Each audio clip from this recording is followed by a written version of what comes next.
Hello viewers, welcome to AK soft solutions Telugu YouTube channel. ఈ రోజు వీడియోలో మనము ఈ ఇన్వాయిస్ స్టేటస్ ని ఎలా ఐడెంటిఫై చేయాలో చూద్దాం.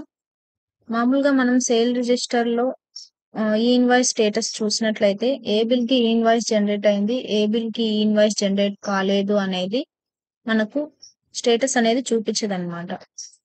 సో దానికోసం మేము ప్రోగ్రామ్ చేయడం జరిగింది. ఈ ప్రోగ్రామ్ యాడ్ చేయడం ద్వారా మనకి ఈజీగా ఏ బిల్ కి ఇన్వాయిస్ జనరేట్ అయింది, ఏ బిల్ కి ఇన్వాయిస్ జనరేట్ కాలేదు అనేది స్టేటస్ ఈజీగా తెలిసిపోతుంది. సో ఇలాంటి మరిన్ని యూస్ఫుల్ వీడియోస్ కోసం మీరు కనుక మా ఛానల్ ని చూస్తున్నట్లయితే వెంటనే సబ్స్క్రైబ్ చేసుకోండి. అలాగే ఈ వీడియో మీకు నచ్చినట్లయితే లైక్ అండ్ షేర్ కూడా చేయండి ఫ్రెండ్స్. వీడియోలోకి వెళ్లే ముందు మొదటగా మనం F1 హెల్ప్ లోకి వెళ్ళి TDL అండ్ యాడాన్స్ లో ఈ ప్రోగ్రామ్ అనేది యాడ్ చేసుకోవాలి. సో నేను ఇక్కడ ఈ ప్రోగ్రామ్ యాడ్ చేస్తున్నాను.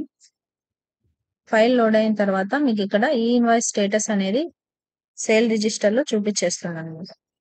ఇక్కడ ఈ ఇన్వాయిస్ జనరేట్ అయిన బిల్స్ కి ఈ ఇన్వాయిస్ జనరేటెడ్ అనేసి చూపిస్తుంది, జనరేట్ కాని బిల్స్ కి ఈ ఇన్వాయిస్ నాట్ జనరేటెడ్ అనేసి కూడా చూపిస్తుంది అనమాట.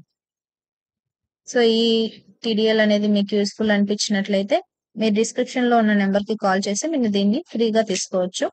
ఇలాంటి మరిన్ని వీడియోస్ కోసం మా ఛానల్ ని సబ్స్క్రైబ్ చేసుకోండి friends. Thank you for watching our videos.